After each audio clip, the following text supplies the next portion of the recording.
नमस्कार, मेरा नाम प्रवीण दीक्षित है और आप लोग जुड़ गए हैं सीयूईटी के 2024 के प्रीवियस ईयर पेपर्स के लिए। स्वागत सभी का। लेकिन सबसे पहले आप सभी को होली की ढेर सारी शुभकामनाएं। मुझे पूरा विश्वास है कि आप लोगों का यह त्योहार सौहार्दपूर्ण रहा होगा, रंग बिरंगे जो स्वप्न है वो भी पूरे हों, ऐसे ही शुभकामना देते हुए आइए शुरू करते हैं आज का सेशन। बात करेंगे हिंदी के यानी सामान्य हिंदी के लैंग्वेज के पिछले साल आए हुए प्रश्न पत्र पर। दोस्तों, हम जब भी किसी एग्जाम की तैयारी करते हैं तो सबसे पहला काम हमारा यह होना चाहिए कि हम ये समझें कि सिलेबस क्या है, और दूसरा ये काम होना चाहिए कि हम देखें कि पिछले वर्ष इसमें किस तरह के प्रश्न आए हैं, किस प्रकार के प्रश्न पूछे गए हैं। उसका कारण यह होता है कि जब हम बिना सिलेबस देखे, बिना प्रीवियस ईयर पेपर्स देखे तैयारी करना शुरू करते हैं तो हम अपने अनुरूप कुछ भी इंपॉर्टेंट मान लेते हैं और कुछ भी इंपॉर्टेंट चीज को हम इग्नोर कर देते हैं। उन दोनों चीजों से बचने के लिए सही तरीका यह है कि सबसे पहले आप सिलेबस को जांचें, सिलेबस को देखें, क्या क्या पूछा गया, क्या पूछा जाने वाला है, उन्होंने क्या कहा है, और साथ ही साथ हम देखें प्रीवियस ईयर पेपर्स को, ताकि हम लोगों को यह समझ आ जाए कि आखिर पिछले वर्ष में किस तरह के प्रश्न पूछे गए थे। इससे हमें एक अंदेशा आता है, हमें यह भावना समझ में आती है कि भाई अगले साल इसमें किस तरह के प्रश्न आने की संभावनाएं हैं। आइए शुरू करते हैं आज की कक्षा। सामान्य हिंदी प्रीवियस ईयर पेपर्स, और प्रीवियस ईयर पेपर्स कब का है? 2024 का है, मतलब पिछले साल का है। सबसे पहले इससे पहले मैं मेरे बारे में बता दूं, मेरा नाम प्रवीण दीक्षित है और पिछले 10 वर्षों से हिंदी को लेकर आप लोगों के बीच जुड़ा रहा हूं। अलग अलग एग्जाम्स में मैंने सभी दोस्तों के साथ में साझा किया है अपने ज्ञान को। आइए शुरू करते हैं आज की कक्षा। और आज की कक्षा में, जैसा कि मैं पिछली कक्षा में आप लोगों को बताया था कि टॉपिक कौन कौन से थे, है ना। देखिए हमारे सामने ये सारे टॉपिक्स की लिस्ट है, और ये 2024 जो अभी हम लोग देख रहे हैं उसी 2024 के प्रश्न पत्र के अंदर किस तरह के प्रश्न आए थे उनका एक खाका तैयार है। इससे हमें पता चल जाएगा कि कौन सा प्रश्न कहां से आया है। इस पर हमने लास्ट ईयर जो सेशन हुआ था उसके अंदर डिस्कशन किया भी था, एक बार फिर भी देख सकते हैं। जैसे देखें आप तो इसमें जो प्रश्न पत्र आ रहे हैं, प्रश्न पत्र जो आए हैं, जैसे 1 2 3 यहां पर दिख रहा है, लेकिन चौथा पांचवा प्रश्न जो है वो यहां है। 4 प्रश्न क्रमांक 4, प्रश्न क्रमांक 5 पर्यायवाची और विलोम शब्द, मतलब ये पद्यांश या गद्यांश है जिसके अंदर से 2 प्रश्न पर्यायवाची और विलोम शब्द के दिए गए हैं। इसके बाद में फिर 6 7 8 की बात करें तो इस तरह से ये पूरा आपके लिए मैंने तैयार कर दिया। पीडीएफ आपको मिल जाएगा, डोंट वरी। ठीक है, तो आइए शुरू करते हैं आज की कक्षा। लेकिन प्रश्न आपके सामने आए उससे पहले एक छोटी सी रिक्वेस्ट है, आप लोग पॉज लगाइएगा, पहले प्रश्न को खुद हल करने का प्रयास कीजिएगा।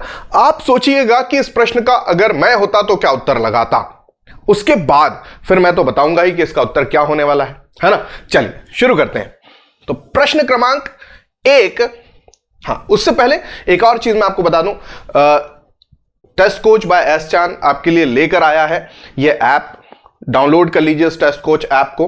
और इसके अंदर खास बात क्या है? खास बात यह है कि भाई इसके अंदर 100% ऑनलाइन कोचिंग आपको मिल रही है, एक्सपर्ट गाइडेड प्रिपरेशन आपके लिए अवेलेबल है, फ्री प्रैक्टिस टेस्ट और मॉक टेस्ट यहां पर अवेलेबल हैं, ताकि आप ये देख सकें, आप करने का प्रयास कर लें कि भाई किस तरह की एग्जाम होती है, हम किस तरह से इसको कवर कर सकते हैं। इसके अलावा डाउट सॉल्विंग सेशन है यहां पर, स्कॉलरशिप ऑप्शंस अवेलेबल है अप टू 50% का, तो ये भी सुविधाएं आपके लिए उपलब्ध है, आप इसको डाउनलोड कर सकते हैं। ठीक है, ये आपको गूगल प्ले स्टोर पे भी मिल जाएगा, एप्पल स्टोर पे भी मिल जाएगा।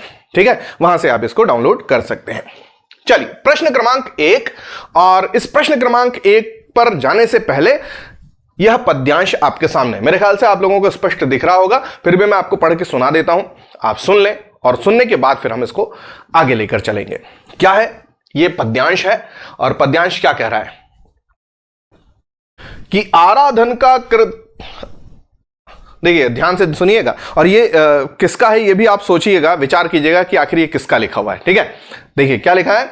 आराधन का दृढ़ आराधन से 2 उत्तर, तुम वरो विजय संयत प्राणों से प्राणों पर, रावण अशुद्ध होकर भी यदि कर सका त्रस्त, तो निश्चय तुम हो सिद्ध करोगे उसे ध्वस्त।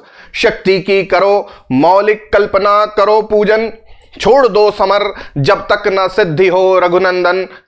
तब तक लक्ष्मण है महावाहिनी के नायक, मध्य भाग में अंगद, दक्षिण श्वेत सहायक, मैं भल्ल सैन्य है वाम पार्श्व में हनुमान, नल नील और छोटे कपिगण उनके प्रधान, सुग्रीव विभीषण अन्य यूथपति यथा समय, आएंगे रक्षा हेतु जहां भी होगा भय।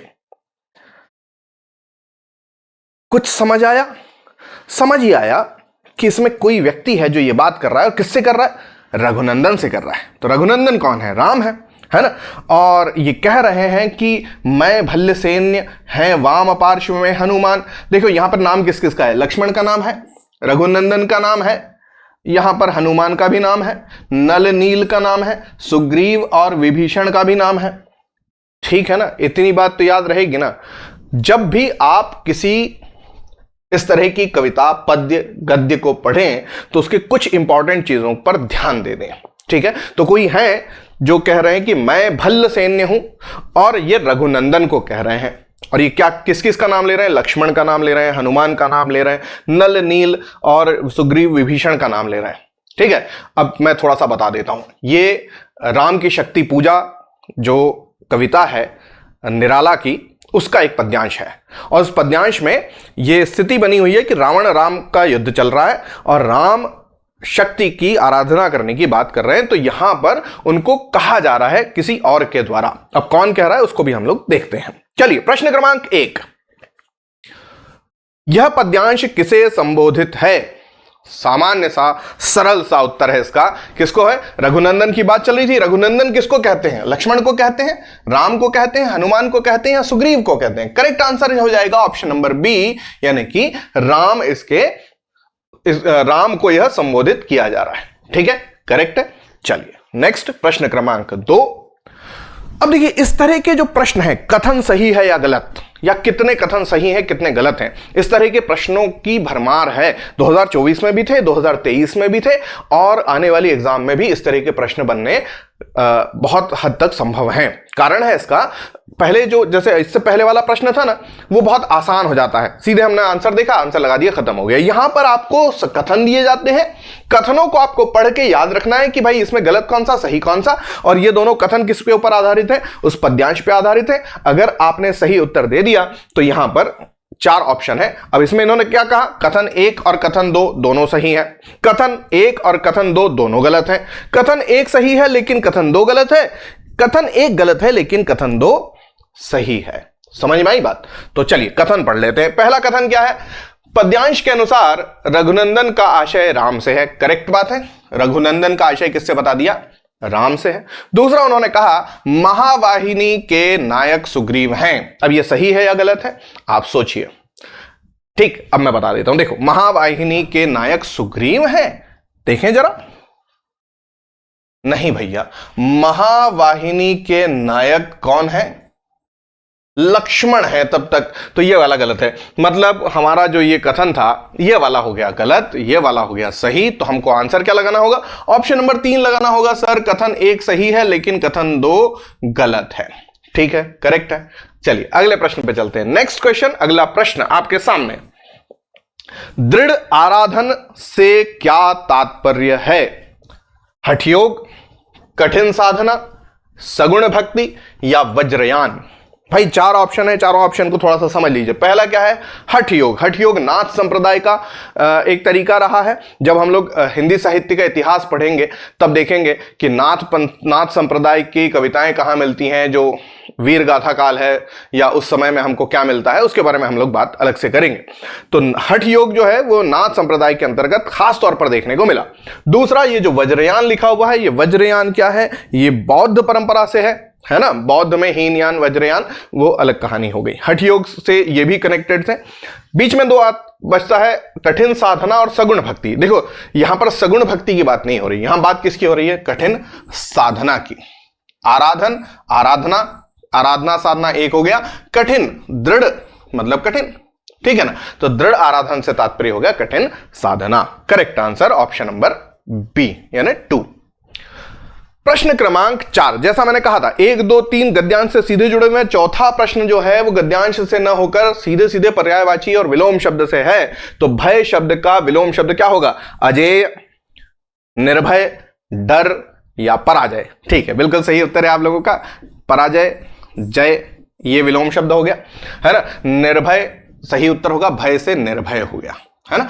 अजेय जिसे जीता न जा सके, अजेय, है ना। और डर का तो निडर हो जाता है, आप लोग जानते हैं, ये निडर हो गया, ये जय पराजय हो गया। अजेय का दुर्जय हो सकता है, नहीं दुर्जय अलग कहानी हो गई, है ना। ये अजेय सही है, ठीक है। जय और अजेय, जय इसको हम क्या कर सकते हैं, सिर्फ जय कर सकते हैं, जय अजेय, ठीक है। आंसर क्या बना, ऑप्शन नंबर बी, निरुपसर्ग का प्रयोग। देखो ध्यान दो, ये सब चीजें याद रखने वाली बात है। निरुपसर्ग लगा है और इसको बना दिया है इसका विलोम शब्द। निर्धन भय बराबर निर्भय। प्रश्न ऐसा भी पूछ सकते हैं कि निर्भय में कौन सा उपसर्ग लगा है, तो क्या लगाएंगे, निर लगाएंगे। आइए अगले प्रश्न पे चलते हैं। देखिए एक बार फिर से उसी तरह का प्रश्न क्या पूछा गया है। पूछा गया है कि निम्नलिखित में से शक्ति शब्द का पर्यायवाची नहीं है। जब भी एग्जाम दें इस बात पर विशेष रूप से ध्यान दें कि पूछा क्या गया है, शक्ति शब्द का क्या पूछा गया, पर्यायवाची नहीं है। ये नहीं हम कई बार भूल जाते हैं। कई बार स्टूडेंट जो है वो सही आता हुआ गलत करके आते हैं। क्या करते हैं, यहां से पढ़ते हैं निम्नलिखित में से शक्ति का पर्यायवाची, उसके बाद आगे नहीं पढ़ते नहीं लिखा है या नहीं लिखा है।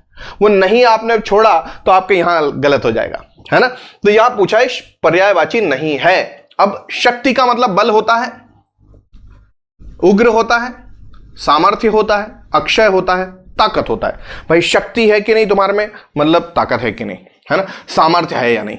तो हमारे पास में दो शब्द ऐसे मिल रहे हैं जिसको शक्ति के लिए प्रयोग नहीं किया जाता, मतलब कौन कौन सा, उग्र और अक्षय। तो आंसर क्या बन जाएगा, आंसर बन जाएगा बी और डी, यानी कि ऑप्शन नंबर 1। ठीक है, बात स्पष्ट है ना, आसान है ना प्रश्न। देखो अभी तक तो सब प्रश्न आसान लग रहे हैं, आगे देखते हैं। प्रश्न क्रमांक अगला, प्रस्तुत गद्यांश में भल्ल सैन्य का संबंध है। भल्ल सैन्य शब्द किसके साथ प्रयोग हुआ है, किसके लिए हुआ है।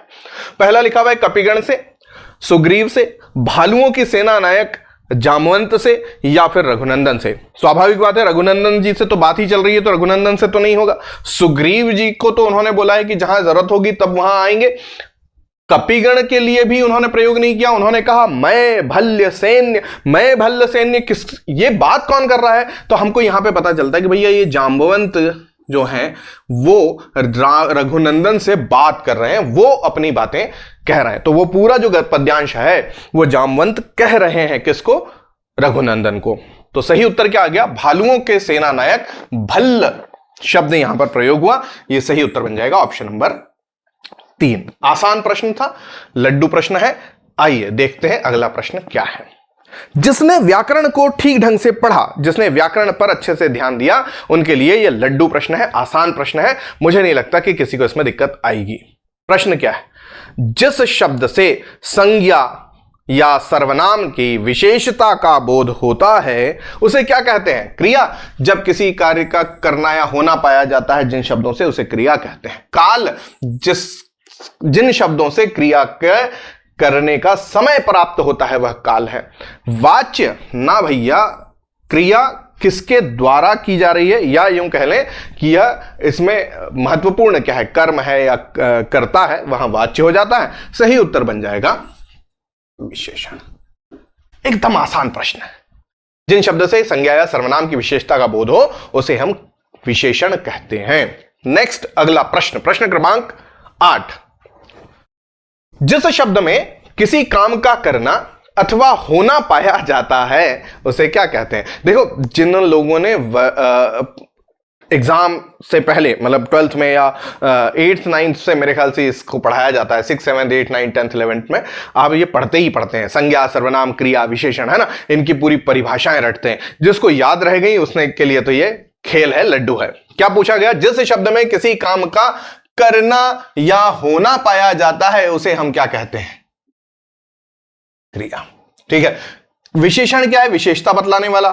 कर्ता, वह व्यक्ति या वस्तु जो कार्य करती है उसे हम कर्ता कह देंगे। और कर्म क्या है, जिस पर क्रिया का प्रभाव पड़ता है वह कर्म है। जैसे राम ने फल खाया, तो यहां पर राम कौन है, राम है कर्ता, है ना, कर्ता। फल क्या है, यह कर्म है और खाया क्या है, क्रिया है। तो यह बात पूरी तरह से स्पष्ट है कि यहां पर कर्ता, कर्म और क्रिया है। तो यहां पर बोल क्या रहा है, किसी काम का करना या होना पाया जाता है, यहां पर करना पाया जा रहा है, क्रिया है। तो सही उत्तर बन गया हमारा क्रिया, कर्म नहीं, कर्ता नहीं, विशेषण नहीं। नेक्स्ट क्वेश्चन, अगला प्रश्न, निम्नलिखित शब्दों में से आभ्यंतर का विलोम शब्द बताइए। विलोम शब्द बहुत अच्छे से याद करना है। देखो ये दूसरा प्रश्न है विलोम शब्द का, है ना। इसी पेपर में प्रश्न क्रमांक 9 तक पहुंचे और 2 प्रश्न आपके विलोम के आ चुके हैं। देखें क्या कह रहा है, आभ्यंतर, अभिअंतर, आसक्त, बहिर्मुखी, बाह्य। थोड़ा सा कंफ्यूजन कर सकते हैं आप लोग इन दोनों में, मुझे नहीं लगता इसमें आपको कंफ्यूजन होगा। आसक्त शब्द का विलोम शब्द बन जाएगा अनासक्त। क्या लग रहा है, अन लग रहा है सर, ठीक है। अन, ये याद रखना है हमको, हमेशा इस तरह से अपनी बुद्धि चलाते रहना है कि इसमें उपसर्ग क्या लगा। अन उपसर्ग लगा के अनासक्त बना दिया विलोम शब्द। अभी अंतर, ये तो अभ्यंतर बना ही इससे है, तो ये तो शब्द ही गलत है। क्यों, इन दोनों के बीच में गैप होना चाहिए था। जब दोनों जुड़ते हैं तो होता क्या है, संधि है, संधि है। संधि कैसे चल रही है, अभी धन अंतर, अब हुआ क्या, इसका ई और इसका अ जब मिला तो ये क्या बना,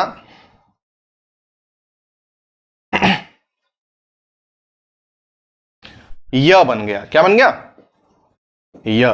कौन सी संधि बनी, यण स्वर संधि, यण स्वर संधि, करेक्ट है। यण स्वर संधि आप लोगों ने पढ़ी होगी, नहीं तो फिर हम लोग आगे पढ़ेंगे, ठीक है। तो ये यहां पे बना, लेकिन इसी के साथ में एक चीज और हुई क्या, इस य के कारण यहां का जो अ था इसके अंदर आ बन गया। इसके बारे में भी अलग से बात करूंगा। फिलहाल शब्द दिया है आभ्यंतर, तो आभ्यंतर का विलोम शब्द क्या हो जाएगा, बाह्य हो जाएगा। बहिर्मुखी का क्या हो जाएगा, अंतर्मुखी हो जाएगा। सर क्या बन जाएगा, अंतर्मुखी, ठीक है। बहिर्मुखी, अंतर्मुखी, बाह्य, अभ्यंतर। अभ्यंतर शब्द ही आगे चलकर भीतर बना। अभ्यंतर जो शब्द है इसी का तद्भव हुआ, ये तत्सम शब्द है, इसका जब तद्भव करेंगे आप तो तद्भव शब्द बन गया इसका भीतर, ठीक है, याद रहेगा। देखो यहां मैंने तत्सम तद्भव पे बात कर ली, संधि पे भी बात कर ली और आपके विलोम शब्दों पे भी बात कर ली। आइए अगले प्रश्न पे चलते हैं। जब तक हम इतना डीप जाकर शब्दों प्रश्नों को देखेंगे नहीं तब तक सीखेंगे कैसे, तो साथ साथ में हम लोग सीखते भी जा रहे हैं, पढ़ते भी जा रहे हैं। अगला प्रश्न है आपके सामने, कार्यालयी पत्र लेखन में अधोलेख के रूप में प्रयुक्त होने वाला शब्द कौन सा है। अब सबसे पहले तो यह पता चले कि ये अधोलेख होता क्या है। देखो 2-3 चीजें होती हैं खास तौर पर। एक चीज तो होती है संबोधन, एक होता है अभिवादन और एक होता है आपका अधोलेख। जिसने इन पर ध्यान दे दिया उनके लिए सब खेल आसान है। संबोधन होता है जैसे हम कहते हैं ना, माननीय, मान्यवर, सेवा में, श्रीमान, ये सब क्या है, ये सब संबोधन है, ठीक है। अभिवादन क्या होता है, सादर प्रणाम, नमस्कार, है ना, हस्त मिलन, ये सब क्या है, या चरण स्पर्श, ये सब क्या है, अभिवादन है। और आखिरी में आता है अधोलेख। अधोलेख में होता है आपका, समझ गए, आपका प्रिय, आपका पुत्र, आपका प्रिय शिष्य, इस तरह से लिखते हैं। जहां हम लोग साइन करते हैं, अपना नाम लिखते हैं, उससे पहले, अरे भाई फॉर्मेट तो याद होगा ना आपको पत्र का। पत्र जब हम लिखते हैं तो यहां पर लिखते हैं प्रति या सेवा में, ऐसा लिखते हैं। फिर यहां पे श्रीमान हो गया, है ना, श्रीमान, फिर हम लोग ऐसे करके लिख देते हैं। फिर यहां विषय आ जाता है, फिर विषय के बाद में यहां पे लिख देते हैं महोदय। फिर यहां पे ऐसा पूरी लाइन लिखने के बाद यहां पर हम लिखते हैं, यहां पर हम लिख देते हैं आपका। ये जो आपका लिखा है ना, यही आपका अधोलेख है। ये जो महोदय लिखा है ना, ये संबोधन है। प्रति क्या है, संबोधन है। अब अभिवादन कहां है, तो याद रखिएगा कि ये औपचारिक पत्रों में नहीं होता है, अनौपचारिक पत्रों में होता है। मतलब पिताजी को पत्र लिखा, भाई को पत्र लिखा, मित्र को पत्र लिखा, तब हम क्या करते हैं, अभिवादन करते हैं। जब भी हम कार्यालयी पत्रों की बात करते हैं, औपचारिक पत्रों की बात करते हैं, सरकारी पत्रों की बात करते हैं, तब हम अभिवादन का प्रयोग नहीं करते हैं। थंब रूल है, नोट कर लीजिए। ठीक, हां, अर्धशासकीय पत्र में एकमात्र अर्धशासकीय पत्र है जिसमें इसका प्रयोग कर लिया जाता है अभिवादन का, लेकिन कौन सा? अर्धशासकीय पत्र। ये छोटी छोटी सी बेसिक सी बातें हैं, जब पत्र पर हम बात करेंगे तब इस पर और अधिक चर्चा कर सकेंगे। फिलहाल हम लोग देख लेते हैं भवदीय, महोदय, महाशय, सम्माननीय, ये तीनों के तीनों शब्द जो आपको दिख रहे हैं, महोदय, महाशय, सम्माननीय, ये तीनों के तीनों किसके अंतर्गत आते हैं? संबोधन के अंतर्गत। तो आंसर क्या हो जाएगा? भवदीय हो जाएगा आपका। भवदीय ये जो शब्द है ये आपके अधोलेख में प्रयोग होते हैं। नेक्स्ट, कार्यालयी पत्र लेखन में संबोधन के लिए प्रयुक्त किया जाने वाला शब्द कौन सा है? अब देखिए, मैंने आपको पहले ही बता दिया इस बारे में। देखिए, कार्यालयी पत्र के बारे में पूछ रहे हैं वो, ठीक है।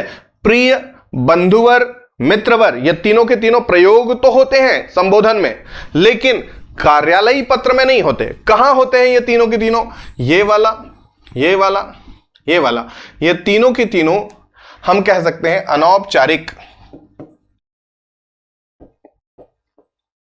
अनौपचारिक पत्र में प्रयोग होते हैं, पत्र के संबोधन है। ठीक है, अरे ठीक है ना। अब क्या बचा? सेवा में बचा। आंसर आ गया सेवा में, जो कि आपके कार्यालयी पत्र संबोधन के लिए प्रयुक्त किया जाने वाला शब्द है। क्लियर? मेरी बात सबको स्पष्ट हो रही है? प्रश्न क्रमांक 12, अगला प्रश्न, इनमें से कौन सा कार्यालयी पत्र का रूप नहीं है? आप ये चीज नोटिस तो कर रहे हैं ना कि 2024 में पत्रों पर कितने सारे प्रश्न हैं, जबकि अगर आप देखें जो सिलेबस दिया जाता है उसके अंदर पत्र का कहीं भी जिक्र तक नहीं है, लेकिन प्रश्न कौन सा आ रहा है? तीसरा, मेरे ख्याल से तीसरा प्रश्न है पत्रों पे। तो इसके ऊपर बहुत ध्यान देना है हमको, इस तरह की चीजों को कवर करके जाना है। क्या बोला जा रहा है? इनमें से कौन सा कार्यालयी पत्र का रूप नहीं है? कार्यालय आदेश, अर्धशासकीय पत्र, शोक पत्र या अधिसूचना। सबसे पहले देखें, कार्यालय आदेश है भाई, किसी कार्यालय के द्वारा अपने अधीनस्थ कर्मचारियों या अपने अधीनस्थ कार्यालयों के लिए दिखा जाने वाला आदेश कार्यालय आदेश है। अधिसूचना क्या है? एक विशेष प्रकार की सूचना है ना, जो कार्यालयों को पहुंचाई जाती है, यह भी नहीं हो सकता। अर्धशासकीय पत्र, अब लिखा ही शासकीय है, भले अर्ध हो लेकिन है तो शासकीय पत्र, है ना। तो बचा क्या? शोक पत्र बचा। आंसर आ गया ऑप्शन नंबर 3, यह कार्यालयी पत्र नहीं हो सकता, शोक पत्र, है ना, ये गैर कार्यालयी है। चलिए अगला प्रश्न, एक और अभी तक पद्यांश देखे, पद्यांश के बाद कुछ कार्यालय और पत्रों पर प्रश्न देखे। अब हमारे सामने एक गद्यांश है। गद्यांश मेरे ख्याल से आपको स्पष्ट दिख रहा होगा, एक बार मैं उसको पढ़ के भी सुना देता हूं, ध्यानपूर्वक सुनिएगा।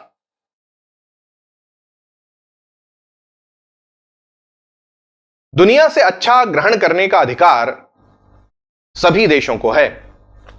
भारत के ज्ञान विज्ञान चिंतन से बहुत सी चीजें दुनिया ने ली हैं।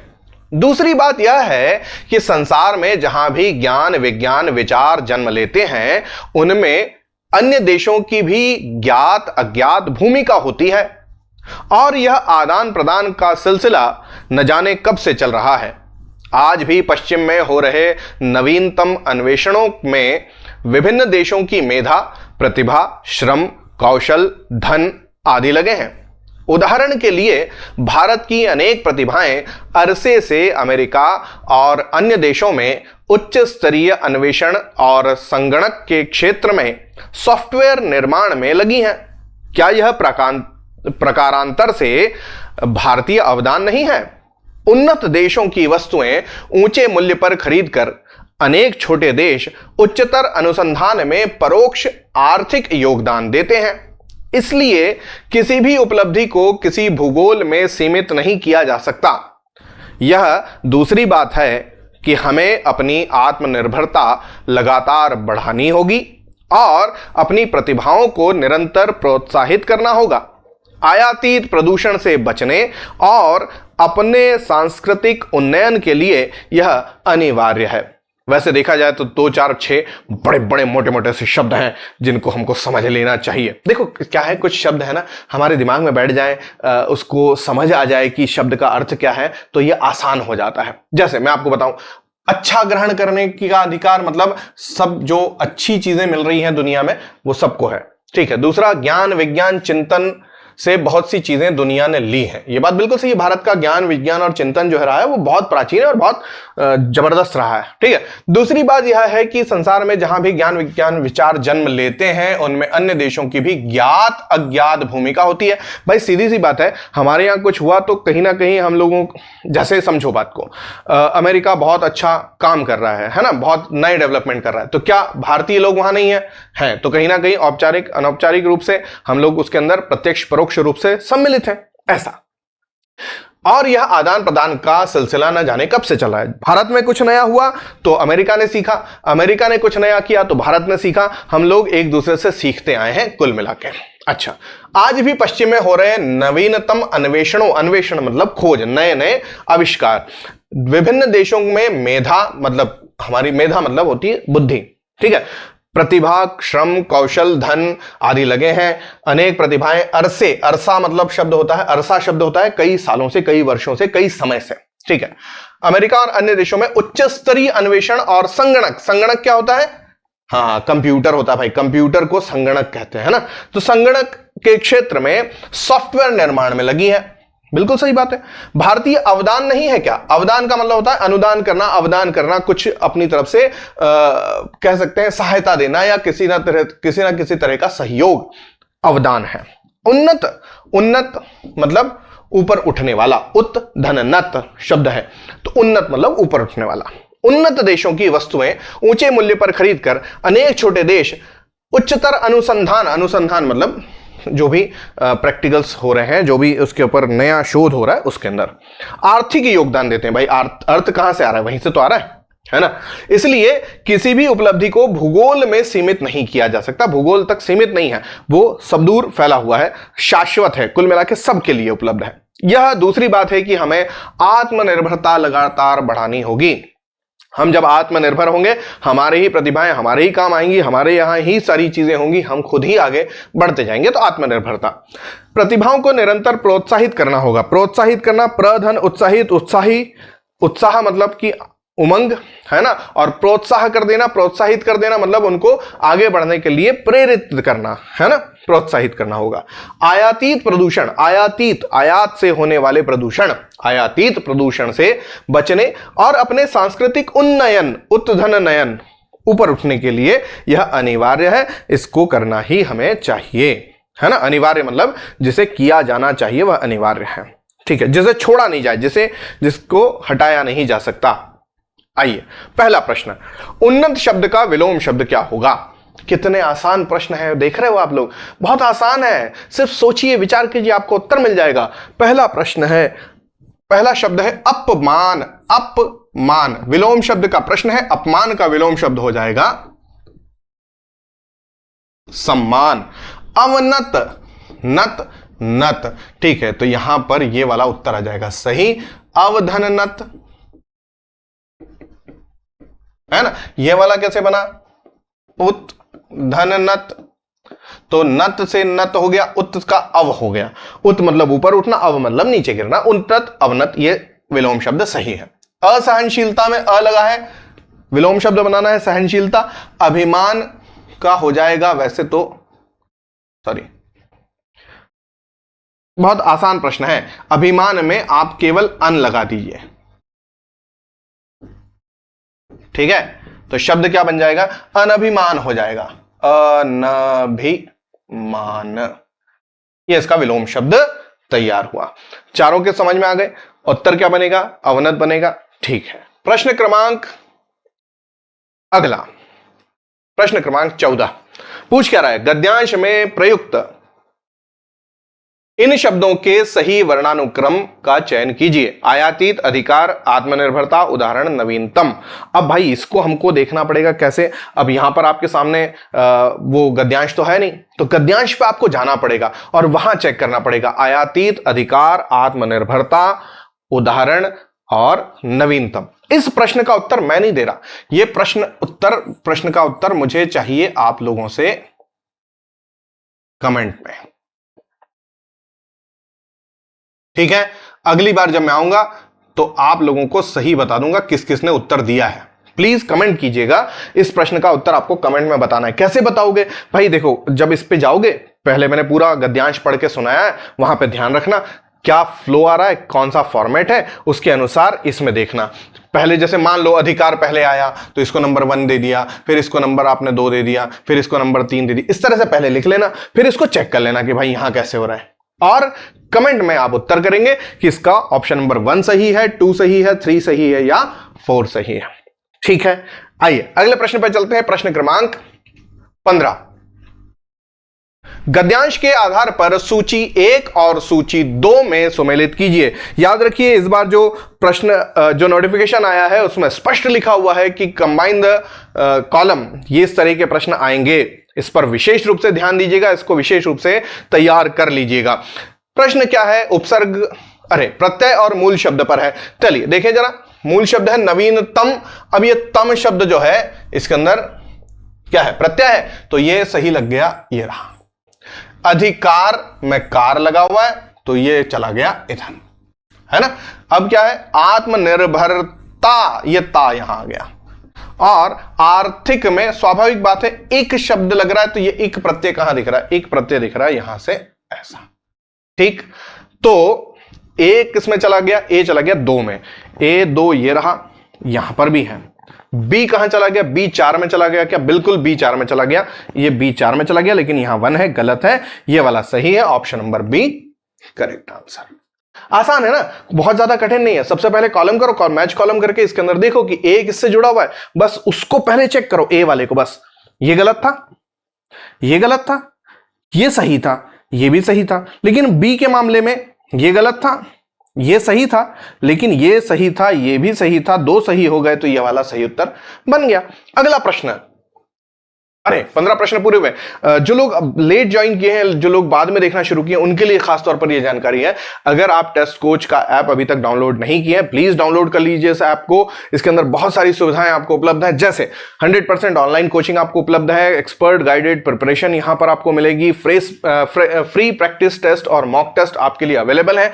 इसको बहुत लगा के देख लो भाई, कैसा होता है पेपर, समझ में आ जाएगा। पर्सनलाइज्ड डाउट सॉल्विंग सेशन यहां पर मिलेंगे, साथ ही साथ स्कॉलरशिप ऑप्शंस अवेलेबल हैं अप टू 50% का, तो ये आपके लिए एक सुनहरा मौका है। डाउनलोड कर सकते हैं गूगल प्ले स्टोर पे या एप्पल स्टोर पे, आपको दोनों जगह उपलब्ध है।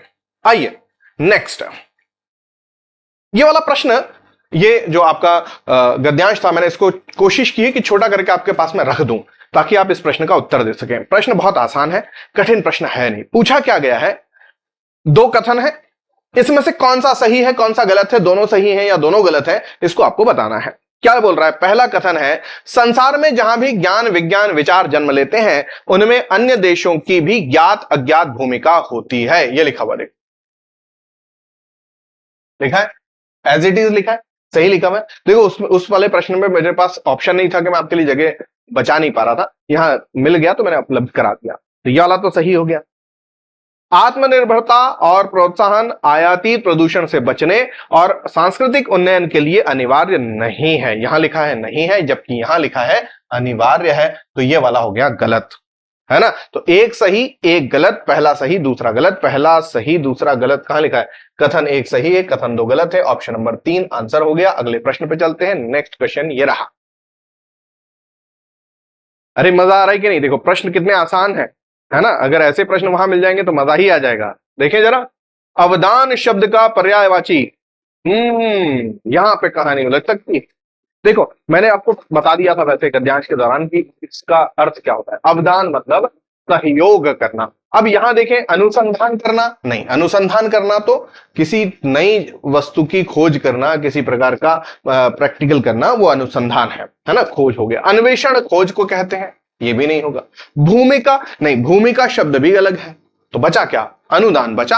अनुधनदान अवधनदान दोनों में क्या अंतर है सर, अवदान का मतलब सहयोग है, वह आर्थिक भी हो सकता है, वह शारीरिक भी हो सकता है, वह मानसिक भी हो सकता है, वह किसी प्रकार का आप एसेट दे रहे हैं वो भी हो सकता है। लेकिन अनुदान क्या है, आर्थिक होता है, तो आर्थिक अनुदान को हम अवदान, आर्थिक अवदान जो है वह अनुदान कहलाता है। ठीक है, दान है एक तरह का। चलिए आगे देखते हैं। दिए गए गद्यांश के आधार पर सही विकल्प का चयन कीजिए। फिर से वही प्रश्न है, देखें, ज्ञान आदान प्रदान की चीज है, करेक्ट। सॉफ्टवेयर निर्माण में भारतीय प्रतिभाएं शामिल नहीं हैं, गलत। है ना, हम तो है यहां पर, ये लिखा हुआ भी है, देखो कहां लिखा हुआ है, ये निर्माण में लगी हुई है ना। प्रतिभा को प्रोत्साहन की अपेक्षा नहीं, नहीं भाई ये भी गलत। हाँ, किसी उपलब्धि को भूगोल तक सीमित नहीं कर सकते, बिल्कुल सही बात, भूगोल तक इसको सीमित करना भी नहीं चाहिए। संसार में जहां भी ज्ञान विज्ञान विचार जन्म लेते हैं उसमें अन्य देशों की भी भूमिका नहीं होती, अरे नहीं भाई ये तो गलत हो गया। तो हमारे पास कितने सही हुए, 2 सही हुए। कौन कौन से, ए और सी, कहां लिखा हुआ है, केवल ए और C, option number B correct answer है और ये प्रश्न का हल हो गया। प्रश्न क्रमांक 18 पूरा हुआ। प्रश्न क्रमांक 19 बताइए, न रहेगी बांस न बजेगी बांसुरी, इस लोकोक्ति का सही अर्थ। गद्यांश खत्म हो गया, अगला प्रश्न आपके सामने लोकोक्ति मुहावरे का है। क्या पूछ रहा है, न रहेगी बांस ना बजेगी बांसुरी, क्या होगा इसका उत्तर, मूल कारण को जड़ से नष्ट करना, पेड़ को जड़ से उखाड़ देना, बांस को जड़ से समाप्त करना, बांस और बांसुरी तोड़ना।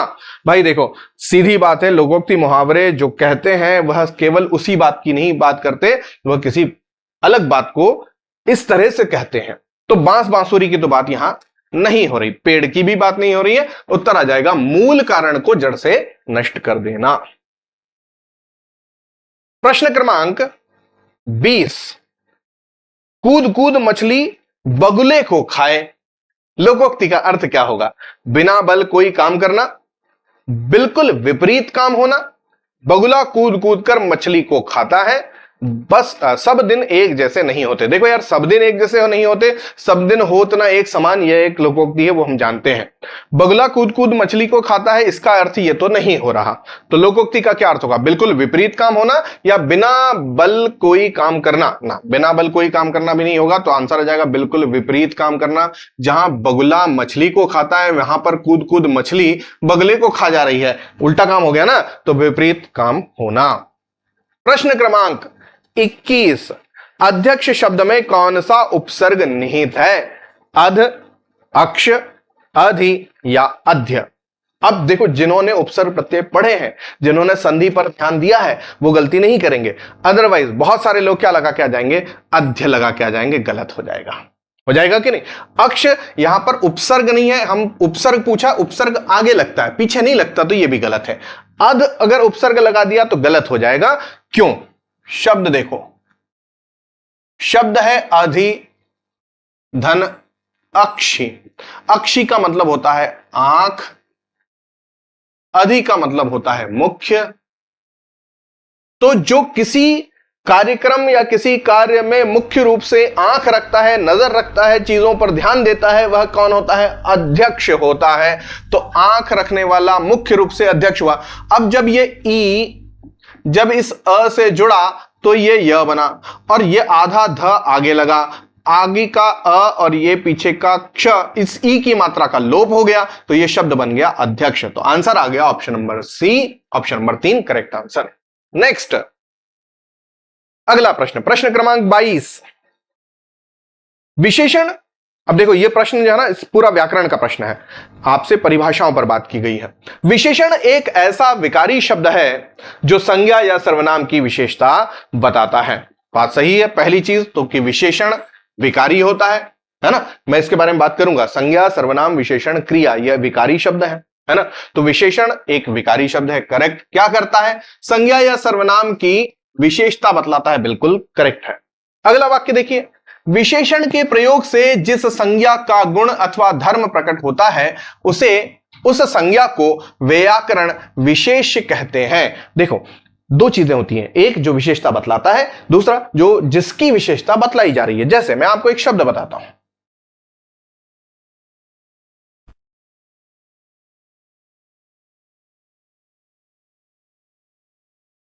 काला घोड़ा। घोड़ा शब्द क्या है, संज्ञा है, संज्ञा है ना, यह संज्ञा है। अब इसकी विशेषता क्या बताई जा रही है कि यह काला है, तो यह विशेषण हो गया। जो विशेषता बतलाता है उसको हम क्या कह देते हैं, विशेषण कह देते हैं। और यह जिसकी विशेषता बतला रहा है, किसकी बतला रहा है, घोड़े की, संज्ञा की विशेषता बतलाता है, इसी संज्ञा को हम क्या कह देते हैं, इसको हम विशेष्य के नाम से जानते हैं। तो विशेषण और विशेष्य, ठीक है ना। तो यहां पर जो सही उत्तर बन जाएगा वो क्या बन जाएगा, भैया ये वाली बात तो बिल्कुल सही है और ये वाली बात भी सही है, तो फिर हम लोग आंसर कर देंगे कथन 1 और कथन 2 दोनों सही हैं। Option number 1 correct answer. प्रश्न क्रमांक अगला,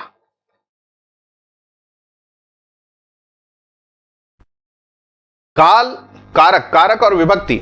मैं जब इसको पढ़ता था बचपन में तो हम लोगों ने एक चीज याद की थी कि नई कर्ता को कर्म है सैसो करण पहचान, संप्रदान को के लिए अपादान से जान, काके की संबंध है मैपे पर अधिकरण, हेरे अरे संबोधन है आठों कारक का वर्णन। अब ऐसे हम लोग याद कर लेते थे, तो याद कर लेते हैं। नए कर्ता को कर्म है, अब यहां पर क्या क्या दिया गया है भाई, इन्होंने दिया अपादान, करण, संप्रदान और संबंध। संबंध में काके की, देखें काके की है क्या है, ये काके की संबंध है। अच्छा, अब संप्रदान के लिए ये रहा। अब बचता है अपादान और करण, इन दोनों में से लगता है, लेकिन इन से में अंतर है। करण का जो से है वो द्वारा वाला है, मतलब साधन वाला है, तो सही उत्तर बन जाएगा ये वाला यहां और ये वाला यहां। तो ए का बी, ए का सेकंड, ए का सेकंड, ए का सेकंड, ए का सेकंड। अच्छा, बी का क्या है, बी का फोर्थ, तो बी का फोर्थ, बी का फोर्थ। सी का ये सी का वन, सी का वन यहां रहा, ये वाला हो गया गलत, आंसर आ गया ऑप्शन नंबर 3। अगला प्रश्न, प्रश्न क्रमांक 24, ध्यानपूर्वक उत्तर लगाइए। श्याम घर आना चाहता है, वाक्य में कौन सी क्रिया है? इच्छा बोधक, आवश्यकता बोधक, अभ्यास बोधक या निश्चय बोधक? अगर यहां पे कहता था कि राम अभी आता है, राम आज आता है, राम सुबह आता है, तो हम इसको निश्चय बोधक कह देते, निश्चय बोधक तो नहीं है। अगर हम बात कर देते कि उसे घर आना चाहिए, तो यहां पर हम आवश्यकता की बात कर लेते, यहां पर आवश्यकता नहीं है। अभ्यास बोधक भी नहीं है, सही उत्तर बन जाएगा इच्छा बोधक। क्यों? वह चाहता है, कौन? श्याम चाह रहा है, मतलब उसकी इच्छा है, तो इच्छा बोधक क्रिया यहां पर करेक्ट आंसर है।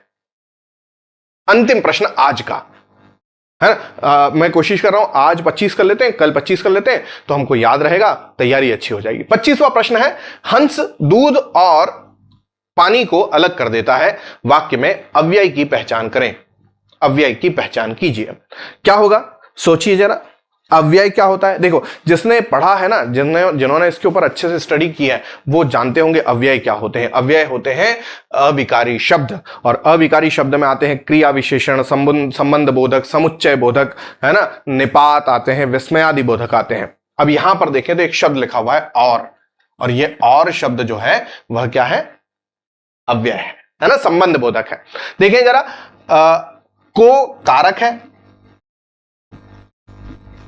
करना क्रिया है भी सहायक क्रिया में आती है, सहायक क्रिया है, तो आंसर आ गया और, जो कि संबंध बोधक है।